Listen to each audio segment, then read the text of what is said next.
بسم اللہ الرحمن الرحیم الحمدللہ وکفا والصلاة والسلام علی جمیع الانبیاء خصوصاً علی سیدنا و مولانا محمد المصطفیٰ وعلی آلہ واصحابہ الاتقیاء اما بعد قال اللہ تعالی وللہ علی الناس حج البیت من استطاع الیہ سبیلا صدق اللہ العظیم۔ اسلام کے بنیادی ارکان میں سے ایک بہت ہی اہم رکن وہ حج بیت اللہ ہے، بیت اللہ شریف کا حج ہے۔ آج کے درس میں ہم انشاءاللہ حج کے دوران کیے جانے والے افعال اور عبادات ان کو انشاءاللہ تفصیل سے بیان کریں گے۔ حج کے بارے میں رسول اللہ صلی اللہ علیہ وسلم نے ارشاد فرمایا کہ مقبول حج والحج المبرور لیس لہ جزاء الا الجنہ، کہ مقبول حج کا بدلہ سوائے جنت کے اور کچھ نہیں ہے، اور کچھ ہو ہی نہیں سکتا۔ یعنی حج مقبول کا بدلہ جنت سے کم کچھ ہے ہی نہیں، اس کا بدلہ جنت ہے۔ بہت ہی فضیلت والی عبادت ہے، لیکن اگر اس کو صحیح سیکھ کر انسان کرے تو اس کا ثواب بہت زیادہ ہے، اور بعض دفعہ تھوڑی بہت کمی یا کوتاہی یا لاعلمی کی وجہ سے انسان کچھ چیزیں چھوڑ دیتا ہے یا اس سے رہ جاتی ہیں تو حج جیسی مقدس عبادت کا ثواب کم ہو جاتا ہے، بعض صورتوں میں اس کی عبادت ہوتی نہیں۔ اس سے بہت ضرورت ہے اس بات کی کہ انسان حج پر جانے سے پہلے حج کے مسائل احکام اچھی طرح سیکھ کے جائے، کیونکہ ظاہر ہے زندگی میں بہت سے لوگ ایسے ہیں جو ایک دفعہ کرتے ہیں، 2 دفعہ جاتے ہیں، اور بعضوں کو چند دفعہ اللہ پاک موقع عطا فرماتے ہیں۔ تو اس لیے انسان اچھی طرح سیکھ کے جائے تاکہ اس عبادت کو صحیح طور پر ادا کیا جائے۔ حج 3 طریقے ہیں اس کے، 3 اس کی قسمیں ہیں۔ ایک اکیلا صرف حج ہے، اور ایک ہے حج اور عمرہ اکٹھا اس کا احرام باندھنا، اور ایک ہے کہ عمرہ کر کے احرام کھول دینا اور پھر اس کے بعد حج کا احرام باندھنا۔ عام طور پر ہمارے پاکستانی حضرات وہ یہ تیسری قسم والا حج ادا کرتے ہیں، اس میں آسانی ہوتی ہے۔ اس میں پہلے انسان عمرہ کر کے احرام کھول دیتا ہے، پھر حج کا احرام باندھتا ہے۔ تو پہلے ہم اس حج کو انشاءاللہ بیان کریں گے، اور پھر اس کے بعد دوسری جو اقسام ہیں 2 ان کے اور ان کے درمیان جو فرق ہے وہ بیان کر دیں گے۔ یہ جو حج کی قسم ہے جس میں عمرہ کر کے انسان احرام کھول دیتا ہے اور پھر حج کے دنوں میں حج کا احرام باندھتا ہے، اسے حج تمتع کہتے ہیں۔ تمتع کا مطلب ہوتا ہے نفع اٹھانا، کہ یہ انسان ایک ہی سفر کے اندر نفع اٹھاتا ہے، 2 عبادتیں ادا کرتا ہے، پہلے یہاں سے عمرہ کرتا ہے اور پھر حج ادا کرتا ہے۔ اس کا طریقہ یہ ہے کہ پہلے انسان عمرہ ادا کرے گا، پورا عمرہ جیسے کیا جاتا ہے۔ عمرے کا تفصیلی طریقہ ہم نے پچھلے ایک لیکچر میں تفصیل سے بیان کیا ہے، اور وہ یوٹیوب پر موجود ہے، آپ حضرات اس کو سن لیں۔ تفصیلی طریقہ اس کے اندر عمرے کا سارا وہ بیان ہوا ہے۔ یہاں پر اس کا پہلے خلاصہ بیان کر دیتے ہیں، پھر آگے ہم حج کے متعلق جو ہے وہ باتیں بیان کریں گے۔ عمرے میں 4 چیزیں ہوتی ہیں۔ سب سے پہلے احرام باندھنا، اس کے بعد بیت اللہ کا طواف، اس کے بعد صفا مروہ کی سعی، اور اس کے بعد بالوں کو کٹوا دینا یا گنجا کروا دینا۔ یہ 4 چیزیں عمرے کے اندر۔ طریقہ یہ ہے کہ انسان احرام باندھے، 2 چادریں باندھ کے انسان 2 رکعت نفل پڑھے، اور ان نفلوں کے بعد یہ دعا کرے کہ یا اللہ میں عمرے کا ارادہ کرتا ہوں، آپ اسے آسان فرما دے میرے لیے اور اس کو قبول فرما دے۔ اس کے بعد انسان لبیک اللہم لبیک لبیک لا شریک لک لبیک ان الحمد والنعمت لک والملک لا شریک لک، یہ تلبیہ پڑھ لے۔ جب انسان نے 2 چادریں باندھی اور اس کے بعد 2 رکعت نفل پڑھ کے اور یہ دعا پڑھ لی اور اس کے بعد لبیک پڑھ لیا تو اس کا احرام شروع ہو گیا۔ نفل پڑھنے سے پہلے، احرام باندھنے سے پہلے آپ غسل کر لیں، زیادہ بہتر ہے۔ غسل نہ کر سکیں یا وقت نہ ہو، صرف وضو بھی کر سکتے ہیں، اور نفل پڑھنا بہتر ہے۔ اگر کوئی نفل نہیں بھی پڑھ سکا یا مکروہ وقت ہے تب بھی کوئی حرج نہیں۔ 2 چادریں باندھ دی اور یہ دعا کر لی کہ یا اللہ میں عمرے کا ارادہ کرتا ہوں، آپ اسے آسان فرمائیں، قبول فرمائیں۔ یہ دعا بھی اگر آسان زبان سے کسی نے نہ پڑھی تب بھی اس کا احرام ہو جائے گا، لیکن بہتر ہے زبان سے دعا پڑھ لے اور اس کے بعد تلبیہ پڑھے۔ تو 2 چادریں باندھنے کے بعد عمرے کی نیت سے جب انسان تلبیہ پڑھتا ہے لبیک اللہم لبیک لبیک لا شریک لک لبیک ان الحمد والنعمت لک والملک لا شریک لک، اس وقت اس کا احرام شروع ہو جاتا ہے۔ اب یہ انسان سفر میں جا رہا ہے اور راستے میں جتنا جہاز پر ہے اور یہ جتنا اس کا سفر ہو رہا ہے، پھر جدہ سے وہاں مکہ مکرمہ تک اور مکہ مکرمہ سے حرم تک جو بھی سفر ہے مسجد حرام تک، یہ سارا وہ تلبیہ پڑھتا رہے، جتنا ہو سکے زیادہ سے زیادہ تلبیہ پڑھے۔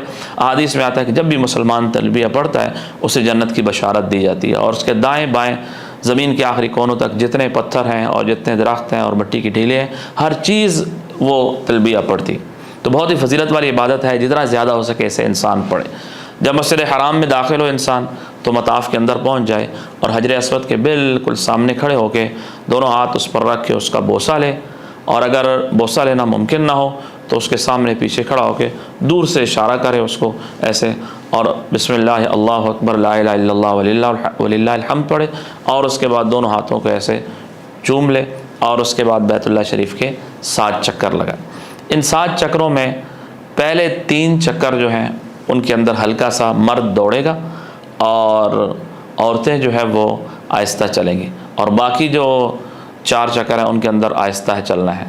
اور دایاں کندھا جو ہے مرد وہ پورے طواف کے دوران وہ ننگا رکھیں گے، اور ہر دفعہ جب حجر اسود کے قریب سے گزریں گے تو یا اس کا بوسہ لیں گے یا دور سے ہاتھوں کو ایسے کر کے اللہ اکبر لا الہ الا اللہ وللہ الحمد پڑھ کے ان ہاتھوں کا بوسہ لے لیں گے۔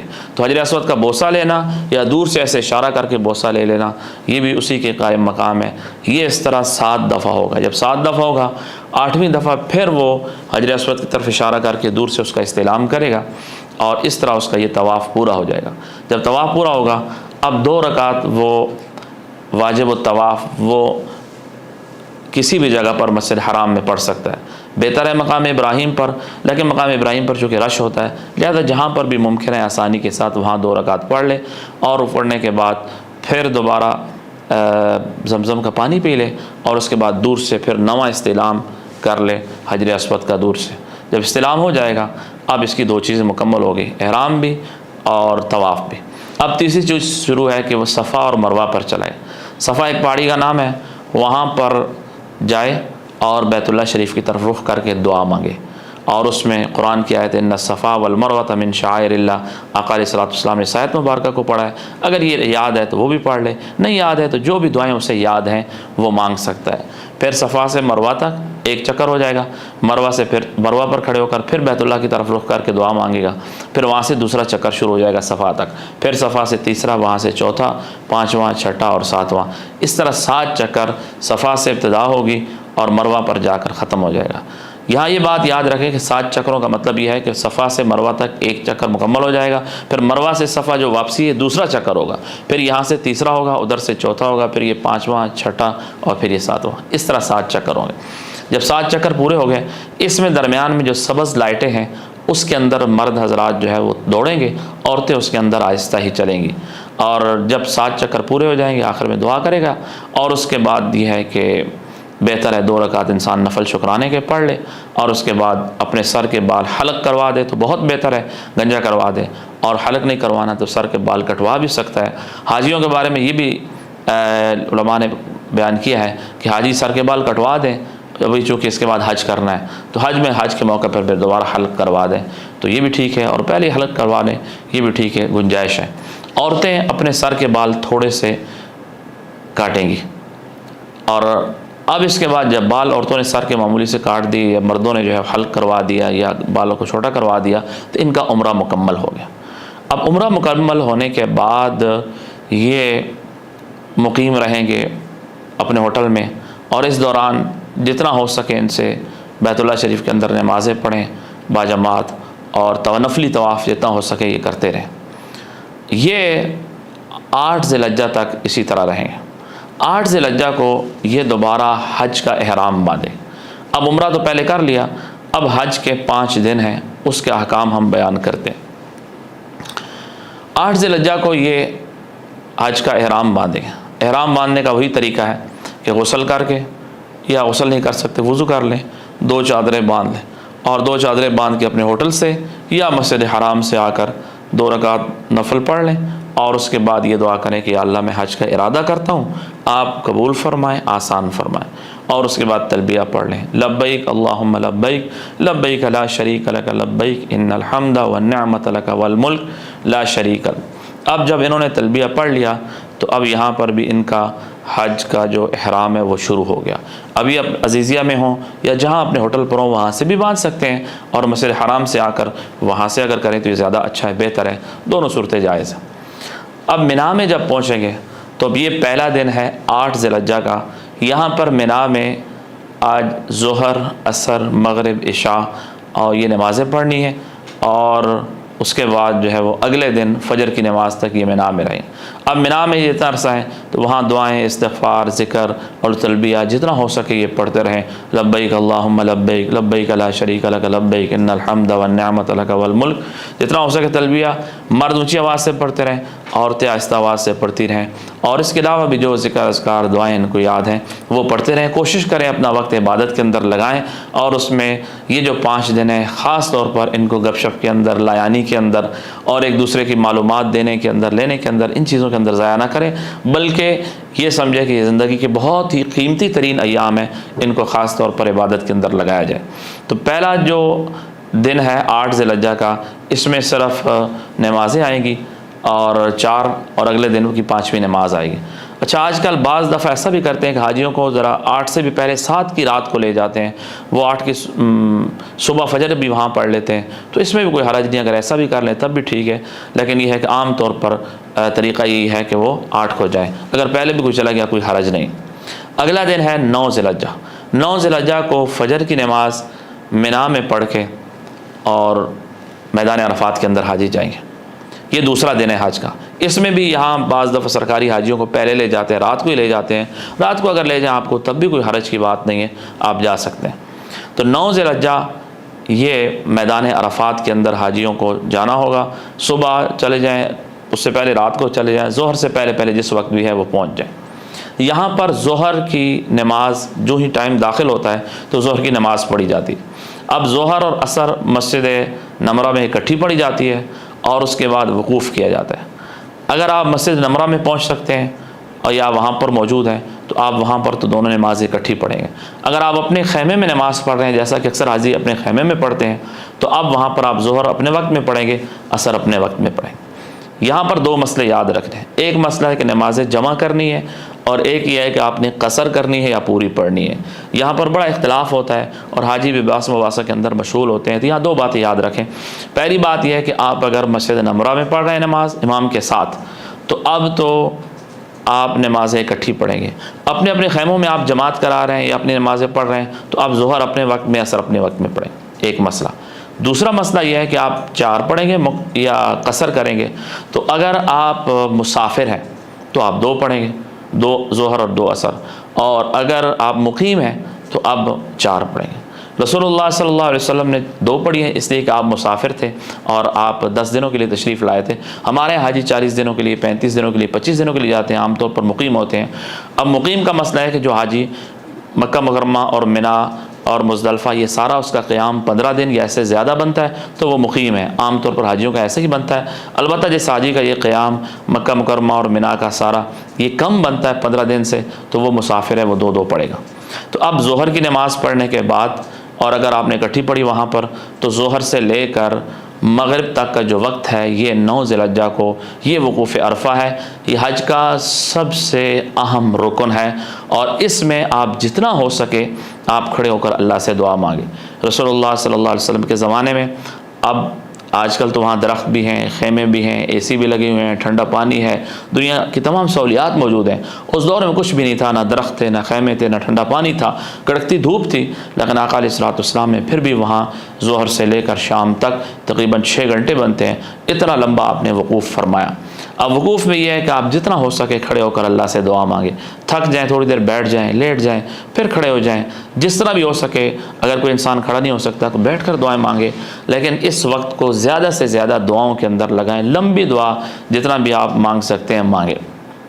مغرب تک، عصر کے درمیان میں اگر آپ نے عصر زور کے ساتھ نہیں پڑھی ہے تو اب یہاں پر عصر علیحدہ اپنے وقت میں پڑھ لیں، اور عصر کے بعد مغرب تک یہ وقوف ہوگا۔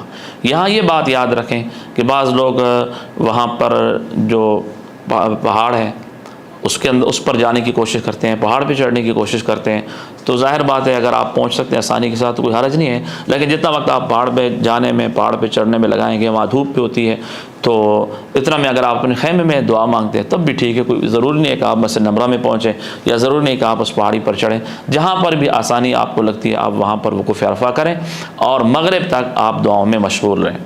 اب جب مغرب ہو جائے، مغرب کی اذان کا ٹائم داخل ہو جائے، اس پر آپ وہاں سے روانہ ہوں گے مغرب کی نماز پڑھے بغیر مزدلفہ کی طرف۔ یہاں یہ بات یاد رکھنی ہے کہ اگر کوئی حاجی مغرب کی اذان سے پہلے میدان عرفات کی حدود سے نکل گیا تو اس پر دم آ جائے گا۔ دم کا مطلب ہے پھر ایک جانور علیحدہ سے یہ ذبح کرے گا۔ اب رات کو یہ حاجی مزدلفہ میں پہنچ جائے، کسی وقت بھی مزدلفہ میں پہنچیں گے، رات کو 9، 10، 11، 12، 1 جس وقت بھی پہنچ جائے، وہاں آپ نے پہلے مغرب کے 3 فرض پڑھنے ہیں اور پھر اس کے بعد عشاء کے فرض پڑھنے ہیں، درمیان میں سنتیں نہیں ہیں۔ اب عشاء کے بھی اگر یہاں مقیم ہیں تو آپ 4 پڑھ لیں، اور مسافر ہیں تو آپ 2 پڑھ لیں، اس کے بعد آپ رات کو سو جائیں۔ اگلا دن 10 ذی الحجہ حج کا تیسرا دن ہے۔ صبح اٹھ کے فجر کی نماز جلدی اندھیرے میں پڑھتے ہیں، جو ہی ٹائم داخل ہوتا ہے باجماعت وہاں مسجد مشعر حرام ہے، وہاں بھی پڑھی جا سکتی ہے، اور اگر آپ دور ہیں تو یہاں اپنی جماعت کروا کر آپ فجر پڑھ لیں۔ فجر کے بعد تھوڑی سی دیر کھڑے ہو کر اللہ سے دعا کریں۔ یہ مزدلفہ کا وقوف ہے۔ عرفات میں ظہر سے لے کر مغرب تک لمبا وقوف تھا، بڑا وقوف تھا، لمبی دیر دعا کرنی تھی۔ یہاں بس فجر کی نماز کے بعد تھوڑی دیر روشنی ہونے تک آپ دعا مانگیں گے، یہ چھوٹا وقوف ہے۔ اب اس کے بعد آپ مزدلفہ سے نکلیں گے، واپس منا آئیں گے۔ یہ عید کا دن ہے اور یہ حج کا تیسرا دن۔ آج کے دن میں منا پہنچ کر 4 کام کرنے ہیں ان حاجیوں نے۔ پہلے نمبر پر منا میں ایک شیطان کو 7 کنکریاں مارنی۔ یہ کنکریاں آپ وہاں رات کو مزدلفہ سے اٹھا لیں گے، اور یہ پہلے دن کی 7 ہوتی ہیں، دوسرے دن کی 21 ہوتی ہیں، تیسرے کی بھی 21 ہوتی ہیں، تو یہ اٹھا لیں، 49 تقریباً بنتی ہیں۔ اور اگر چوتھے دن کی بھی کرنی ہے تو پھر 72 کنکریاں اٹھا دیں، اور اس کے بعد پھر آپ منا میں آ جائیں۔ اب منا میں سب سے پہلے آپ جب صبح پہنچیں گے تو پہلے شیطان کو بھی چھوڑ کے، دوسرے کو بھی چھوڑ کے تیسرے کے پاس آ جائیں۔ تیسرے کے پاس آ کر آپ نے 7 کنکریاں وہاں پر مارنی ہیں۔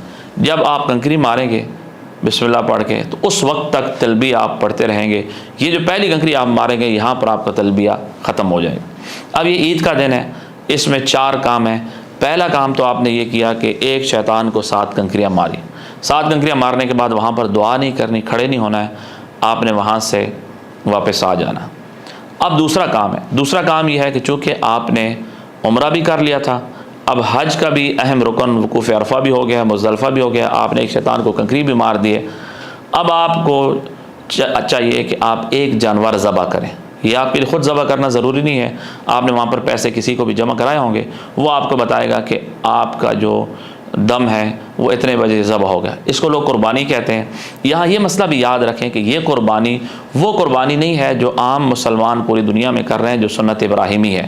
یہ الگ سے ایک دم ہے، اسے دم شکر کہا جاتا ہے کہ اس مسلمان نے ایک سفر کے اندر 2 عبادتیں کی ہیں، ایک عمرہ اور ایک حج، تو شکرانے کے طور پر اس کے لیے ایک جانور ذبح کرنا ضروری ہے، اسے دم شکر کہا جاتا ہے۔ باقی حاجی اگر صاحب نصاب ہے اور مقیم ہے تو وہ الگ سے دوسری قربانی بھی کرے گا۔ وہ دوسری قربانی جو عام مسلمان کرتے ہیں وہ اس کی مرضی ہے، وہاں حرم میں کرے یا اپنے مقام پر گھر میں کر لے، وہ الگ سے کرے گا۔ یہ جو قربانی ہے یہ دم شکر ہے کہ اس نے عمرہ بھی کیا اسی سفر میں، اور اس نے اسی سفر میں حج بھی کر لیا، تو سفر ایک ہے، عبادتیں 2 کر لیں، شکرانے کے طور پر یہ ایک جانور ذبح کرے گا۔ تو سب سے پہلے 7 کنکریاں ماری، دوسرے نمبر پر آپ کو فون آ جائے گا کہ آپ کا جانور ذبح ہو گیا۔ جب جانور ذبح ہو گیا ہے تو اب آپ نے یہ کرنا ہے کہ اپنے سر کے بال حلق کروا لینے، گنجا کروا دینا ہے یا چھوٹے کروا لینے، اور عورتوں نے تھوڑے سے بال کاٹ دینے۔ اب آپ کا احرام کھل جائے گا۔ اب چوتھا کام ہے وہ یہ ہے کہ آپ نے طواف زیارت کرنا ہے، کہ بیت اللہ شریف کے اندر جا کر آپ طواف کریں گے۔ یہ طواف بھی اسی طرح ہے جس کا عمرے کا طواف تھا، کہ آپ نے وہاں پر حجر اسود کا استلام کرنا ہے، 7 چکر لگانے ہیں، اس کے بعد 2 رکعت واجب الطواف پڑھنی ہے، اور اس کے بعد آپ نے صفا مروہ کی سعی بھی کرنی ہے۔ یہ حج کی سعی ہے۔ تو یہ صحیح جب آپ کریں گے اس کے بعد آپ دوبارہ مینا واپس آ جائیں۔ تو یہ 10 ذی الحجہ کے 4 کام ہیں: ایک شیطان کو کنکری مارنا، نمبر 2 قربانی دم شکر، نمبر 3 حلق بال کٹوانا اور احرام کھول دینا، نمبر 4 طواف زیارت۔ ان میں جو پہلے 3 ہیں ان میں ترتیب ضروری ہے، اس چوتھے میں آپ کی مرضی ہے۔ بہتر تو یہی طریقہ جو میں نے بتایا ہے کہ اس میں پہلے کنکری مارنا، پھر جانور کا ذبح ہونا، پھر احرام کھولنا اور بال کٹوانا، اور آخر میں طواف زیارت ہے۔ لیکن اس میں اگر مشقت ہے یا خاص طور پر عورتیں ساتھ ہوتی ہیں اور یا بعض دفعہ انسان کمزور ہے، ایک بوڑھا ساتھ ہے، تو اس میں ایک اور آسانی بھی آپ کر سکتے ہیں۔ وہ یہ کر سکتے ہیں کہ آپ نے جو ہی شیطان کو کنکری ماری، ایک شیطان کو کنکری مارنے کے بعد، چونکہ یہ بالکل مینا کے آخر میں ہے، تو وہاں واپس مینا جانے کے بجائے آپ وہاں سے سیدھا بیت اللہ شریف آ جائیں اور آپ احرام کی حالت میں ہی بیت اللہ کا طواف کر لیں، صحیح کر لیں، اور پھر اس کے بعد آپ اپنے ہوٹل میں بھی جا سکتے ہیں، مینا میں بھی جا سکتے ہیں، جہاں آپ کو آسانی لگے، اور جب آپ کو بتایا جائے کہ آپ کا جانور ذبح ہو گیا ہے اس کے بعد آپ احرام کھول دیں اور رات کو پھر واپس مینا پہنچ جائیں۔ یہ تھوڑا آسان ہے اور یہ بھی آپ کر سکتے ہیں، لیکن بہتر طریقہ پہلے والا جو میں نے بتایا ہے۔ یہ جو طواف زیارت ہے اس میں ترتیب ضروری نہیں ہے، یہ رمی کے بعد بھی آپ کر سکتے ہیں اور یہ آخر میں بھی کر سکتے ہیں، پہلے بھی کر سکتے ہیں، اس میں کوئی حرج کی بات نہیں ہے۔ بہتر طریقہ ہے کہ اس کو آپ آخر میں کریں، لیکن جائز ہے کہ اگر آپ پہلے بھی کرتے ہیں تو اس میں کوئی وہ حرج نہیں۔ اور یہ طواف زیارت آپ عید کے دن بھی کر سکتے ہیں اور آگے چوتھے دن بھی کر سکتے ہیں، حج کے اور 5ویں دن بھی، یعنی عید کے دوسرے دن بھی کیا جا سکتا ہے، تیسرے دن بھی۔ تو یہ 3 دنوں میں پہلے دن کر لیں، دوسرے کر لیں، تیسرے کر لیں، آپ کی مرضی ہے۔ بہرحال رات کو آپ مینا پہنچ جائیں، اب مینا واپس آ گئے، اب حج کا چوتھا دن شروع ہے۔ چوتھے دن آپ صبح سے لے کر زوال تک، ظہر کی اذان تک اپنے خیمے میں اللہ کے ذکر میں، دعا میں، عبادت میں مشغول رہیں جتنا ہو سکے، اور زوال کے بعد آپ پھر جمرات میں آ جائیں۔ اب یہاں آج کے دن آپ نے تینوں شیطانوں کو کنکری مارنی ہے۔ اس کا طریقہ یہ ہے کہ آپ پہلے شیطان کو جائیں گے اور اس پہ کنکری ماریں گے، اور 7 کنکریاں ماریں گے، چھوٹی چھوٹی کنکری ہوتی ہے، اور یہ کنکری مارنا یہ اللہ کے حکم کو پورا کرنا ہوتا ہے۔ لوگ یہ سمجھتے ہیں کہ وہاں واقعتاً شیطان موجود ہے اور کوئی زور زور سے مار رہا ہوتا ہے، کوئی جوتے مارنا اور بوتلیں مارنا اور وہاں زبان سے کچھ گالیاں دینا، یہ شیطان کو خوش کرنے والے کام ہیں، ایسا نہیں کرنا چاہیے۔ یہ ایک اللہ کا حکم آپ پورا کر رہے ہیں۔ 7 کنکریاں پہلے شیطان کو ماریں اور اس کے بعد آپ وہاں سے پیچھے ہٹ جائیں، بیت اللہ کی طرف رخ کر کے آپ لمبی دعا مانگیں جتنا مانگ سکتے ہیں، پھر اگلے شیطان کو کنکری ماریں، پھر پیچھے ہٹ جائیں اور بیت اللہ شریف کی طرف رخ کر کے آپ دعا مانگیں، پھر تیسرے شیطان کو 7 کنکریاں ماریں، اس کے بعد دعا نہیں، واپس پھر آپ مینا آ جائیں، رات پھر آپ نے مینا میں ٹھہرنا ہے۔ آخری دن جو 5واں دن ہے، یہاں بھی آپ زوال کے بعد، یہ پہلے دن جو کنکری ماری تھی عید والے دن وہ صبح صبح کسی وقت بھی آپ مار سکتے ہیں، لیکن یہ دوسرا اور تیسرا دن یعنی حج کا چوتھا اور 5واں دن جو ہے، اس میں آپ نے یاد رکھنا ہے کہ ظہر کی نماز کے بعد کنکری مارنی ہے۔ اگر پہلے ماری اور انسان آ گیا تو اس پر دم آئے گا، ظہر کی اذان ہو جائے اس کے بعد تیسرے دن بھی آپ نے جو حج کا آخری دن ہوگا، پہلے 7 کنکریاں ایک شیطان کو مارنی ہے، پھر دعا مانگنی ہے قبلہ رخ ہو کر، پھر دوسرے شیطان کو، پھر پیچھے ہٹ کے آپ نے دعا مانگنی ہے، پھر تیسرے کو کنکریاں مار کے، تیسرے کے بعد دعا نہیں۔ کنکری مارنے کا آسان طریقہ یہ ہے کہ آپ وہ جو جمرہ ہے جہاں پر آپ جاتے ہیں تو فوراً ہی آپ وہاں پہنچتے ہی نہ ماریں، بلکہ آپ تھوڑا سا آگے چلیں، آگے جاتے جاتے بالکل آخر کونے میں جب آپ چلے جائیں گے وہاں رش بالکل کم ہوتا ہے، تو وہاں آپ قریب سے جا کے بڑی تسلی کے ساتھ آپ کنکری مار سکتے ہیں۔ تو یہ جب 5ویں دن کی آپ 3 کنکریاں ماریں گے تو اب یہاں آپ کا حج مکمل ہو جائے گا۔ اب آپ چاہیں تو وہاں فوراً آ جائیں، بیت اللہ اس میں اپنے ہوٹل پر واپس آ جائیں، اور اگر یہ ہے کہ آپ فوراً نہیں آتے، آپ رات کو ٹھہر جاتے ہیں، تو پھر اگلے دن کی کنکری بھی آپ مار کے آئیں گے، اور اگلے دن بھی پھر زوال کے بعد اسی طرح کنکریاں مارنی ہیں۔ یہ 6ٹھے دن کی کنکری ہوگی، آج کا 6ٹھا دن ہوگا، اور ویسے چوتھے کنکری بنتی ہے کیونکہ 3 دن پہلے ہو چکے ہیں۔ یہ بہتر ہے، آقا علیہ الصلوۃ والسلام نے ایسے کیا تھا، لیکن یہ بہت کم حاجی ہیں، بہت تھوڑے لوگ ہیں جو اس رات کو ٹھہرتے ہیں، اکثر لوگ واپس آ جاتے ہیں۔ لیکن اگر آپ ہمت ہے، آپ کے ساتھ کچھ ٹھہرنے والے لوگ ہیں، تو اس رات بھی آپ ٹھہر جائیں اور اگلے دن پھر ظہر کی نماز کے بعد تسلی کے ساتھ کنکری مار کے آئیں، تو ظاہر ہے آپ ان خوش نصیبوں میں ہوں گے جو دنیا میں چند ایک لوگ ہوں گے جنہوں نے یہ کام کیا ہوگا۔ تو بہرحال یہ کہ اگلے دن کی کنکری مار کے یا اسی دن آپ واپس آ جائیں۔ اب یہاں حج کے جتنے افعال ہیں وہ پورے ہو گئے ہیں، اب صرف آپ سے ایک چیز باقی رہ گئی ہے، طواف وداع، آخری طواف۔ وہ طواف آپ جب بھی جائیں کر سکتے ہیں، واپس آنے سے ایک دن پہلے بھی کر سکتے ہیں، جب بھی آپ کریں چاہیں کر سکتے ہیں، اور اگر اس کے بعد حج کے بعد آپ نے کوئی نفلی طواف کیا ہے تب بھی آپ کا طواف وداع وہ ہو جائے گا۔ اور عورتیں جن کو کوئی رخصت کے ایام وغیرہ شروع ہو جائیں تو ان سے عذر کی وجہ سے اگر طواف جو ہے وہ ساقط ہو جاتا ہے، معاف ہو جاتا ہے۔ یہ اس حج کا طریقہ ہے جسے حج تمتع کہا جاتا ہے۔ اس میں پہلے عمرہ کیا جاتا ہے اور پھر اس کے بعد عمرے کا احرام کھول کے الگ سے حج کا احرام باندھا جاتا ہے، یہ اس کا طریقہ ہے۔ ایک طریقہ یہ ہے کہ انسان صرف حج کرے، اکیلا حج کرے، عمرہ نہ کرے۔ اس کا طریقہ یہ ہے کہ آپ یہاں سے حج کا احرام باندھیں گے اور اس میں یہ دعا کریں گے کہ یا اللہ میں حج کا ارادہ کرتا ہوں، آپ آسان فرمائیں، آپ قبول فرمائیں۔ اس میں پھر یہ ہے کہ آپ جائیں اور وہاں پر حج کا طواف کریں، 7 چکر لگائیں اور حج کی صفا مروہ کی صحیح کر لیں۔ اب اس کے بعد آپ احرام بھی نہیں کھولیں گے اور بال بھی نہیں کٹوائیں گے اور آپ انتظار کریں گے۔ جب حج کے دن شروع ہو جائیں گے تو آپ منا جائیں گے، پھر مزدلفہ جائیں گے اور پھر منا جائیں گے، پھر واپس عرفات جائیں گے، وہاں سے مزدلفہ جائیں گے۔ اگلے دن منا آ کر اور آپ جب ایک شیطان کو کنکریاں ماری تھی تو وہاں کنکریاں مار کے آپ نے چونکہ عمرہ بھی ساتھ کیا تھا، اس لیے وہاں آپ قربانی کا انتظار کرتے تھے۔ اس میں قربانی آپ پر نہیں ہے، دم شکر نہیں ہے، بس آپ فوراً کر لیں تو مستحب ہے، لیکن نہ کریں تب بھی کوئی حرج نہیں ہے۔ آپ فوراً احرام کھول دیں، بال کٹوا کے احرام کھول دیں یا گنجا کروا دیں، احرام کھول دیں اور اس کے بعد آپ طواف زیارت کر لیں۔ اس میں صرف ایک فرق ہے، اس میں کہ ایک نے آپ نے احرام نہیں کھولنا اور دوسرا یہ ہے کہ اس میں دم شکر یعنی وہ دوسری قربانی نہیں ہے جو حج اور عمرہ اکٹھا کرنے پر کی جاتی ہے حج والی، باقی سارا وہی حج کا طریقہ ہے۔ اس میں البتہ اس میں ایک اور آسانی بھی ہے کہ جب آپ حج کے شیطان کو کنکری مار کے طواف زیارت کریں گے تو طواف زیارت کے بعد آپ صحیح نہیں کریں گے صفا مروہ کی، کیونکہ آپ صحیح پہلے کر چکے ہیں حج کی۔ جب آپ نے حج کا طواف کیا اس کے ساتھ ہی آپ نے صحیح کر لی۔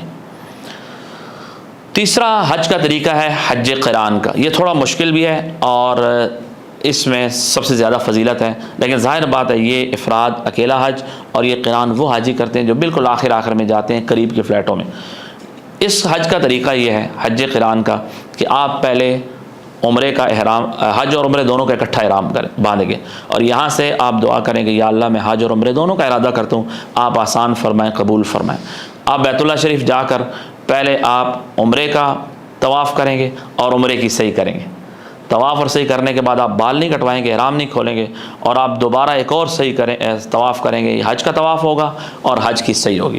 تو آپ نے ایک طواف اور صحیح کی عمرے کی، دوسرا طواف اور صحیح کر لی حج کی، یہ 2 ہو گئے۔ اب احرام کی حالت میں آپ مکہ مکرمہ رہیں گے اور اسی طرح 8 ذی الحجہ کو منا، عرفات، مزدلفہ اور پھر 10 ذی الحجہ کو جب شیطان کو کنکری ماریں گے، کنکری مارنے کے بعد آپ وہاں پر جانور آپ کا ذبح ہوگا، اس کے بعد آپ بال گنجے کروا کے اکٹھے ہی دونوں حج عمرے کا اور احرام کھول دیں گے اور پھر آپ طواف زیارت کریں گے۔